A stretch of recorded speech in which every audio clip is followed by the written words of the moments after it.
the Israelites set out on a long desert journey back to their homeland.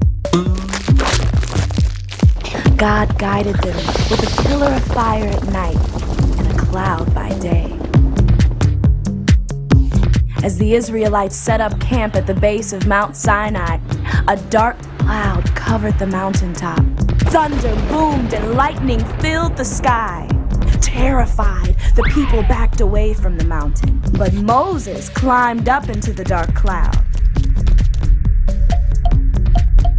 The ground began to shake, and God spoke to Moses from a blazing fire on the mountaintop. Here is how my people should live. Don't worship anything but me. Don't misuse or disrespect my name. Set aside a day each week to rest. Honor your parents. Don't murder, steal, or lie. Live purely and faithfully. Don't lust after someone else's spouse or their possessions.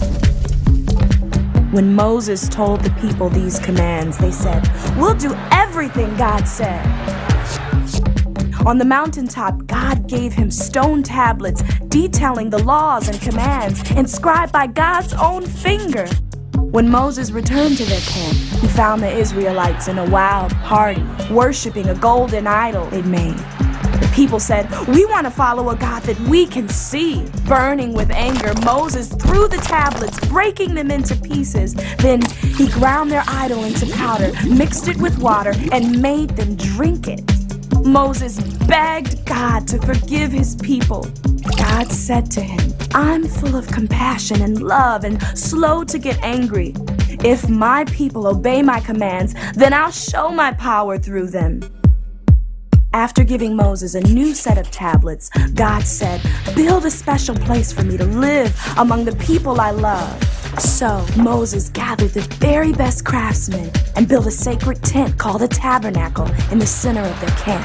When God was present inside the tent, a cloud appeared above it during the day and a pillar of fire at night. When the cloud moved, the people followed and continued their long journey back to their homeland. Think about your best friend growing up. Just in your mind, think about who it was. What was their name?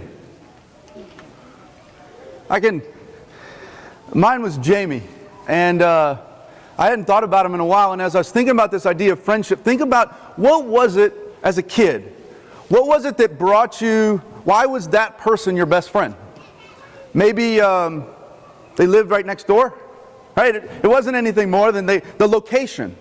They were close to you.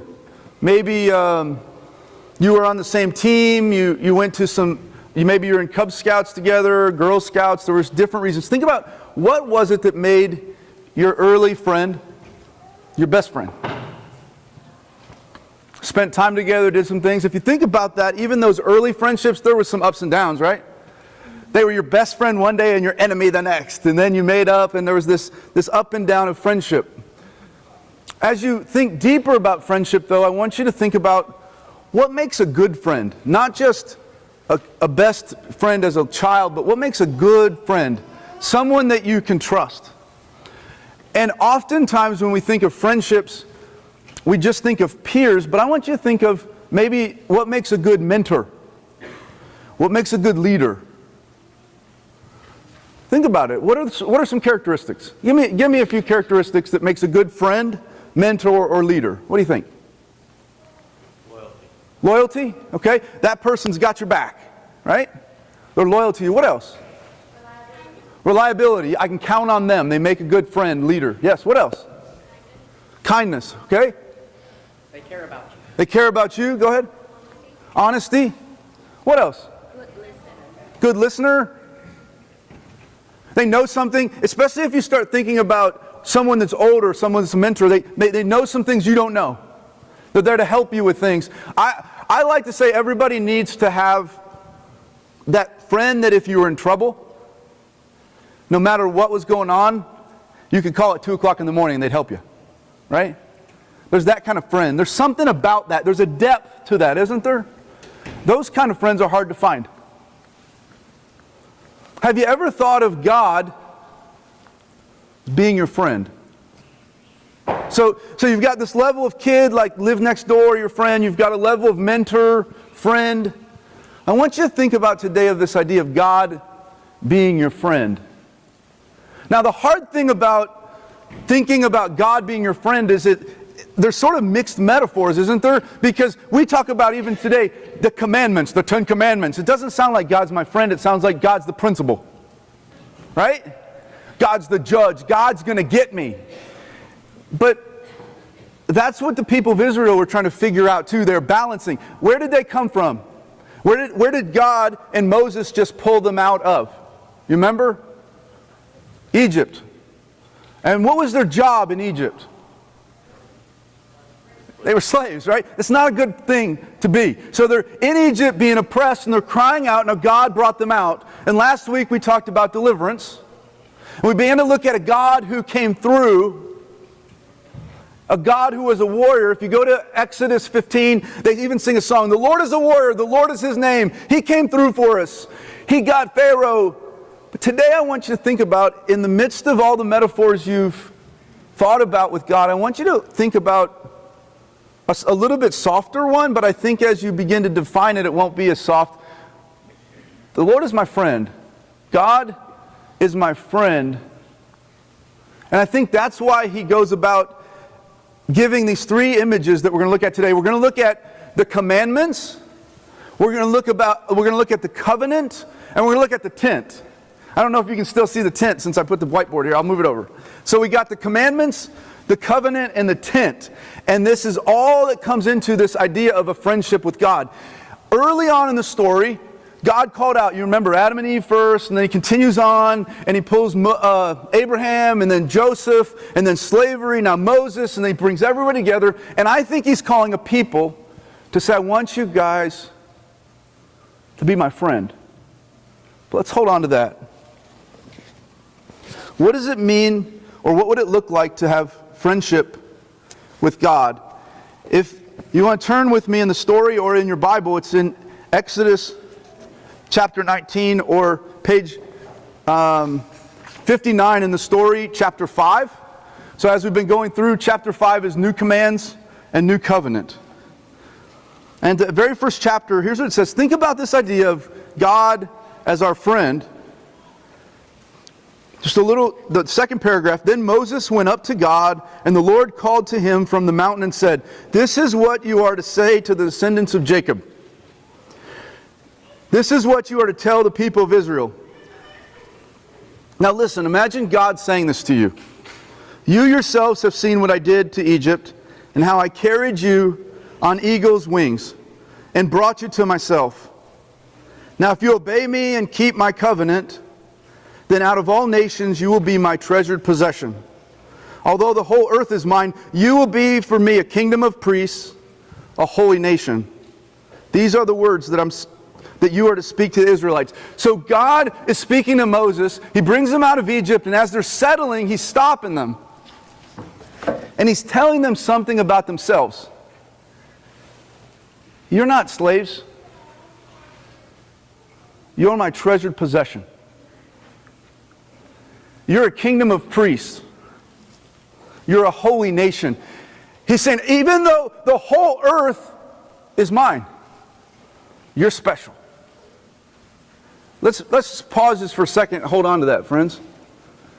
Imagine a God that doesn't say, "I don't like you," or "you owe me," or "do this or do that," but a God that says, "I got everything. The whole world's mine. But you know what? You're special." Have you ever heard God say that to you? You're a treasured possession. You're holy. There's something different about you. You're special.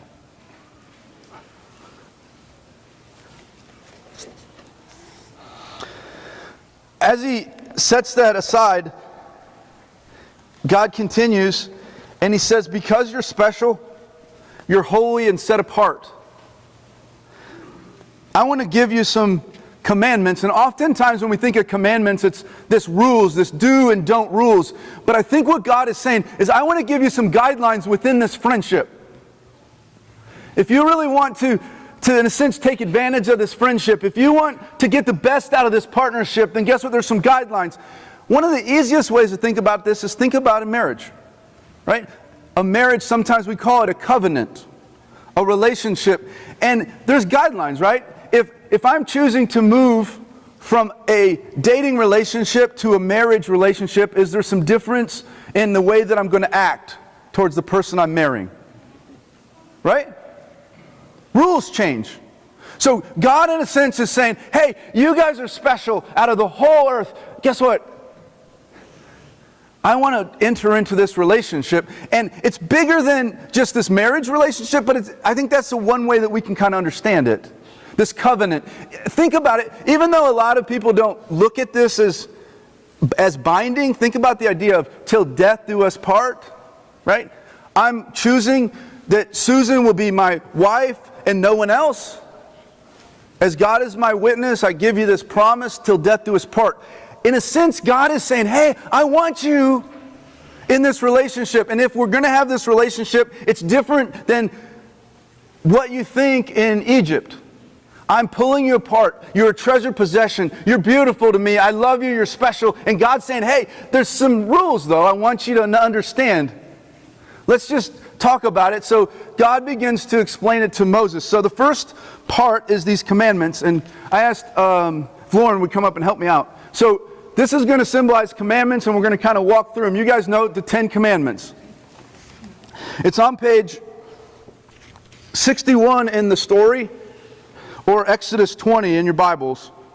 And it says, one of the neat things about the story too, I'll highlight, is it gives you kind of italics. In the italics, it's sort of the narrator just kind of orients you to what's ahead. And then in the regular print, it's going to be the verses. So it says, on the cloud-covered summit of Mount Sinai, God handed down the 10 most quoted, best-known rules humankind has ever heard. Straightforward, no nonsense, rules for how the Israelites were to relate to God. Commands 1 through 4, and about how he relates to God, and then 5 through 10, how we relate with others. Number 1, Exodus 20, verse 2, I am the Lord your God, who brought you out of Egypt to out of the land of slavery. You shall have no other gods before me. Number 1, no other gods.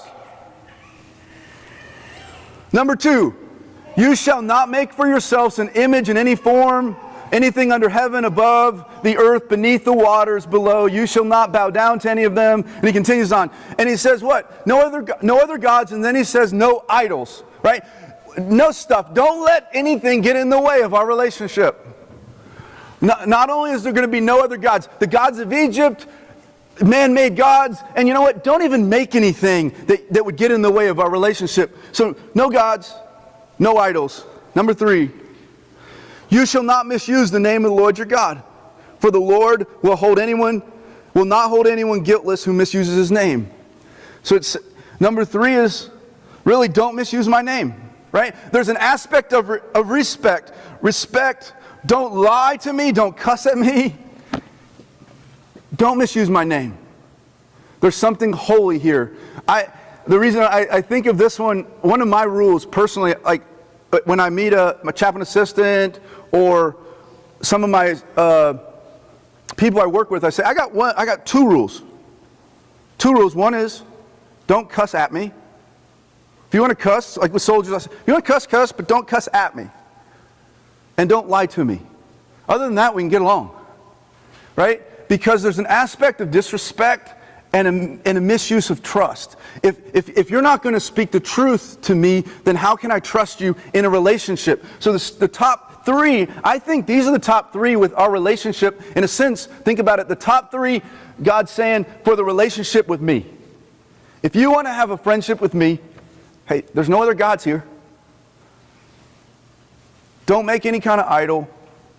Don't misuse my name. Now, number 4 is an interesting one. Honor the Sabbath and keep it holy. Remember the Sabbath.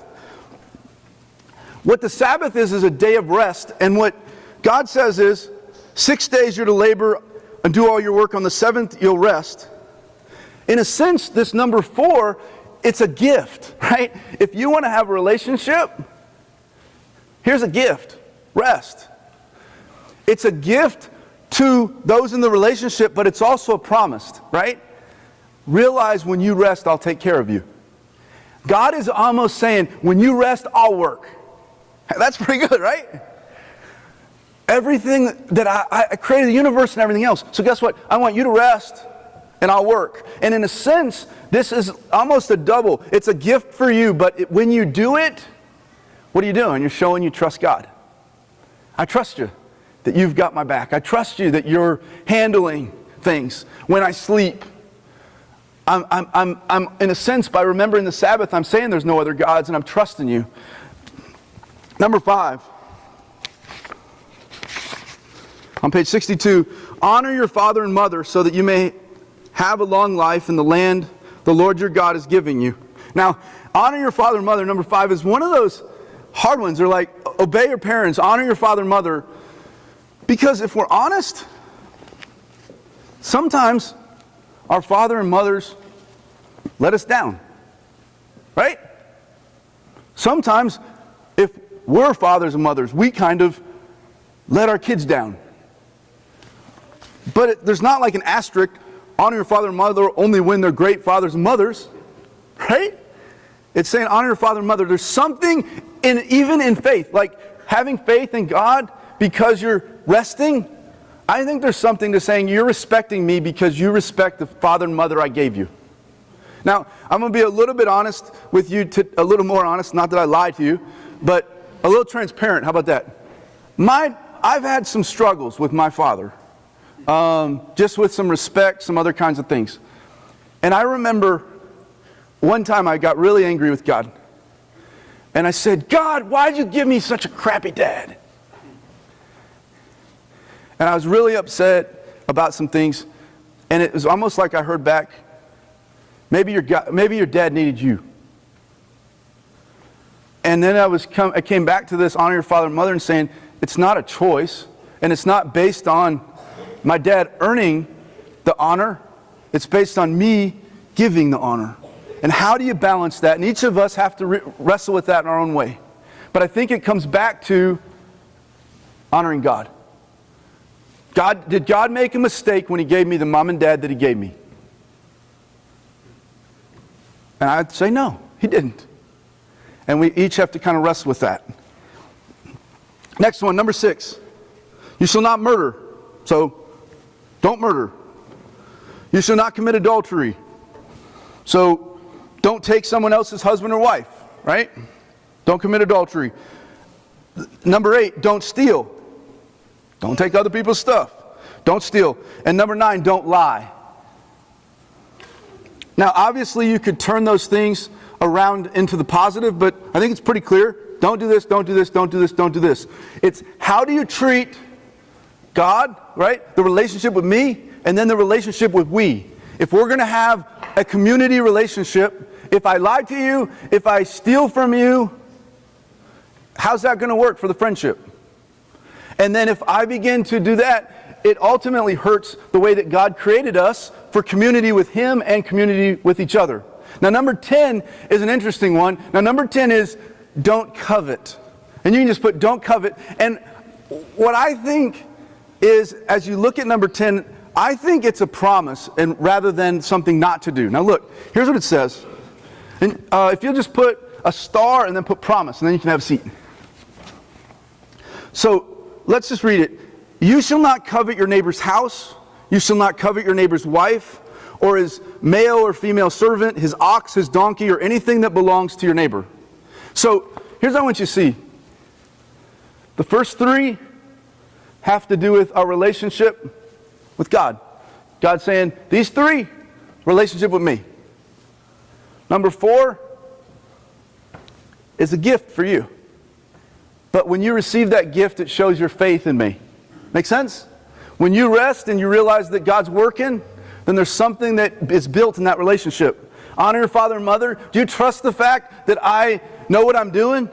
Right? God, do you trust the fact that I gave you the mom and dad that you needed or that needed you? And will you honor me in honoring them? And then there's this relational dynamic, I think in 6 through 9. Don't kill, don't murder, don't commit adultery, don't steal, don't lie. And then this don't covet. Here's why I think it's a promise.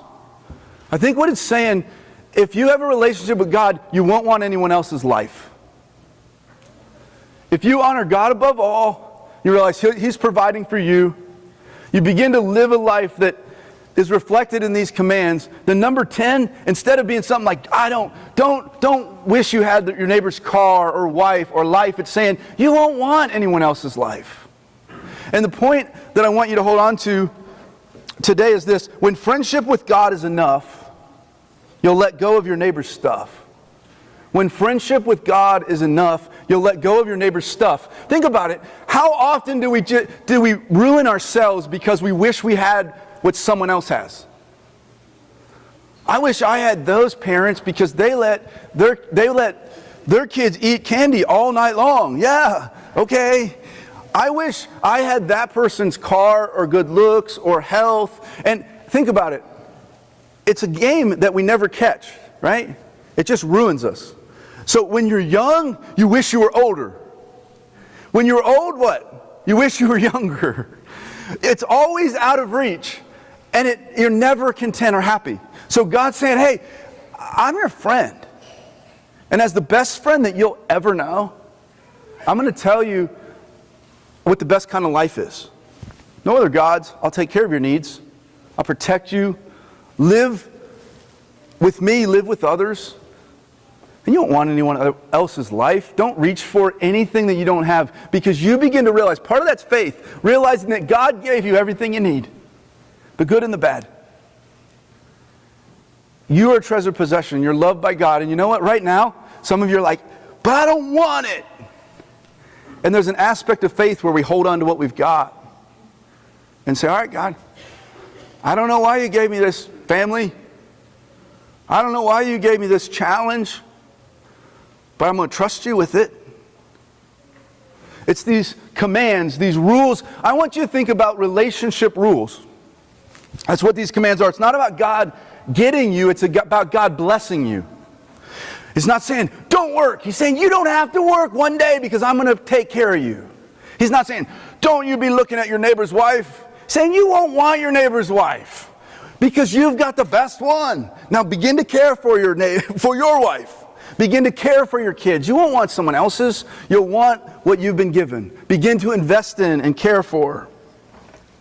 When friendship with God is enough, you can let go of your neighbor's stuff. I want you to think about, even with the Egyptian, they were slaves before, but they probably were like, but look what the Egyptians had. It's like, you don't want what they've got. You've got me, the creator of heaven and earth, who's given you manna, who's given you quail, who's caring for you and providing for you this promised land. Next is this covenant. And as you look, there's a covenant or sacred friendship. We talked about it essentially. You've got commandments, you've got covenant, and there's covenant starting with Abraham. Ultimately, I guess there was the covenant with Noah and the rainbow with Abraham. And then with Moses, you remember they painted the blood over the door frames of their home to show that they trusted, and God brought them out. And later on, there's this covenant that's seen in the story. Let's see. It says on page 63, Moses then took blood, sprinkled it on the people, and said, this is the blood of the covenant that the Lord He has made in accordance with all of His words. And there's this idea of a blood covenant, which is saying, I am going to forgive you, but there's this commitment that you're making. A commitment that's going to require sacrifice. And all through, as you start reading, you see this sacrificial system of animals that are killed from the very beginning. Remember, Adam and Eve covered themselves. God covered them with skins. An animal had to die to cover their sin. And throughout, there's this death and sacrifice that ultimately points to Christ on the cross. Ultimately, God Himself that's going to be that atoning sacrifice. When you think of covenant, again, I want you to think about a marriage till death do us part. Communion ultimately is God reaffirming the covenant. Consequences of sin. If you read some of this week, you remember when Moses goes up to the friendship with God to get the commands, and when he comes back down, what's his brother and the people doing? They're bowing down to a golden calf. And Moses is like, really? throws the commands down. He's like, I've been spending time with God, and I'm telling you these commands, and now you're building an idol? And then his brother doesn't help matters much, right? He comes and he says, I don't know, the people just gave me gold, and then I threw it in the fire, and a calf just popped out. It's like, really? Come on. And then Moses begins to plead with God and saying, we really do want to be your friend. We really do want to be your friend. Please forgive us. Please help us. And God says, God basically says, you're a stiff-necked people, but Moses begs. Moses begs. He says, okay, I'll forgive you. And he says, my presence will be with you. And you see this on page 63. He says, make a sanctuary for me. I will dwell with them. And you continue on this idea of tent. So you've got commandment, covenant, and you got tent. And it's this idea that when God's your friend, He's with you. He's not far off. He's right next door. He's living with you, hanging out with you. And you're like, but I'm not worthy. And He's like, I know. That's why I've got the covenant. That's why I've got some rules. That's why we're working together. And I'm caring for you. And you've got, he says on page 67, the Lord replied, my presence will go with you, and I will give you rest. He talks all about, in detail, as you go into Exodus, about how this tent's going to be. And you've got the Ark of the Covenant, and the tablets are going to be in the covenant, and the Ark of the Covenant is going to symbolize God's presence in the midst of the people. Wherever the Ark of the Covenant is, God's presence will be. And there's this friendship relationship of saying, I'm here. I'm not going anywhere. And this continued story is this friendship with God. God reaching out saying, you're my friend. You're my treasured people. And them messing up and God figuring out a way to win them back and atone. As I look at this idea of these friendship rules, this covenant relationship, this tent of meeting, after Moses goes to God begging that he would care for the people, says, now Moses used to take the tent and pitch it outside the camp, still a distance away. This is page 67. Calling it the tent of meeting. Anyone inquiring of the Lord would go to the tent of meeting outside the camp. And wherever Moses went out of the tent, all the people rose and stood at the entrances of their tents, watching Moses until he entered the tent. As Moses went into the tent, a pillar of cloud would come down and stay on the entrance. The Lord spoke to Moses. And now look just at the end of that paragraph. It says this, the Lord would speak to Moses face to face as one speaks to a friend. Later on, as Moses is speaking to God like a friend and he's talking to the people, he's saying, hey, God's our friend, but He's a holy God. And there's this tension of how do we live up to these rules and how do we interact with a holy God that's our friend. And then what's interesting is Moses says, show me your glory. I don't know about you. Have you ever jumped to conclusions, you get so excited you just say something you don't quite know what you said? Right? Like, hey! And I think that's what Moses is doing. It's like God forgave. They're talking like a friend. And Moses is like, all right, if you really love me, if I'm really your friend and we're your people, then show me your glory. I think when I read that, it's almost like God's laughing. All right, buddy. Think you can handle that? And then it puts him, he says, it's kind of a long story as you read it, but he's like, okay, I'll show you my glory. Wink, wink, nudge, nudge. You can't even handle it. But I'll show you just a little bit of it. So it's like, go and hide in the middle of this mountain. I'm going to kind of just come by, and you can't see my face, but you can see my back. And it's like, whoa. But as I think of it, it's almost like, imagine an ant wanting to have a conversation with you. And be like, the ant says, please tell me everything that you know. And you're like, really, ant? Right? But it's God and Moses. And it's like, yeah, God's like, okay, buddy, you're my friend, but you can't handle my glory, right? So as I think of this concept of glory, I don't think we can ever understand God's glory and how good He is, but I think oftentimes we get glimpses of His glory. As we're driving down the road, busy, and we see a rainbow, right? And we see those a lot. and we just overlook, and we see glimpses of glory when we're paddleboarding and we see a sea turtle swim by. We see glimpses of glory when we basically deserve for our friends to turn their back on us, and instead what do? They forgive us. We see glimpses of glory when we're in a bad mood and frustrated and come home from work and our kids run to the door and jump into our arms. Even this morning, as I was struggling with some of the stuff in the sermon, and probably because I ate Mexican food last night too, I was up and I was like, oh, I can't sleep. And I heard the most beautiful bird sound. And it just kept singing. This bird just kept singing. And I got up and it's 3 o'clock in the morning. I'm like, I wish I was asleep. But I'm like, what's that bird? And I walked out into the patio and I see this bird. I'm like, there it is. This bird. And then I was like, I've never seen a bird like that. I've never heard a bird like that. So I Googled it, just like we do, right? I wish I could say, God, tell me who the bird is. But God didn't speak back, but Google did. And I found that the song that I heard this morning, the glimpse of God's glory, was a white-rumped shrama, right? And it's like, okay, a white-rumped shrama. I've never heard one. I've never seen one. But God began to show off just a little at 3 o'clock this morning. And my question for you is, where have you seen God's glory? Because when friendship with God is enough, you won't want other stuff. I mean, I could have coveted and I could have looked over at my wife and said, I wish I was sleeping instead of you. Or I could get up, get a cup of coffee, and say, yeah, what kind of bird is that, God? And what I want you to see is realize that God has a plan for you. There's times when you're awake and you don't know why. But God begins to speak. Even one of my friends, I said, I got a huge tent. I don't have a small enough tent that can fit here. So I asked one of my friends, hey, do you got a tent you can put on the stage? And he says, yeah, sure. And he said, only if you can give an acronym with the word tent in your sermon that will make sense to everybody else.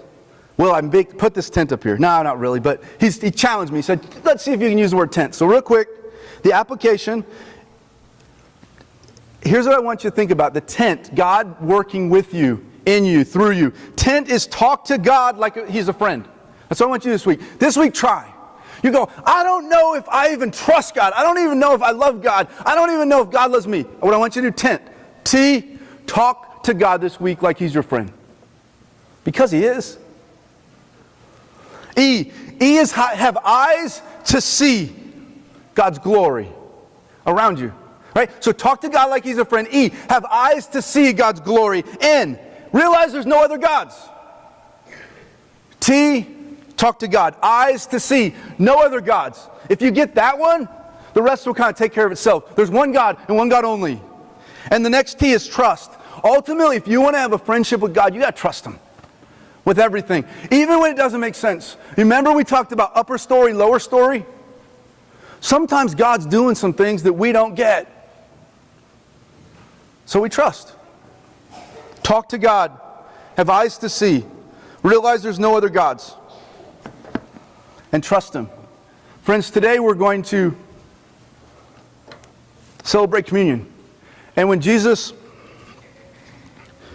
instituted the Last Supper, it's not a mistake. The time frame when Jesus died was during the Passover. It's not a mistake as him and his disciples were eating the Passover meal that He said, there's a new covenant, a new friendship in my blood. This is my body broken for you. This is my blood shed for you. Do this in remembrance of me. It wasn't a mistake, friends. It was all part of the plan. And as God began to work with Moses, God begins to work with us. And it's not a tent of meeting or a tabernacle. Ultimately, God, in John, John says the Word became flesh and tabernacled among us. And then we know that Jesus, when He left, He said what? Where would the presence of God dwell? In us. And there's a way that when we begin to see God's glory begins to be shown within us. So today, what we're going to do is we're going to renew that covenant. We've messed up. We've had other gods. We've coveted. But I want you to realize when you love your life, when you love it, you won't covet. when you realize that God is your friend above all, you don't want anyone else's life.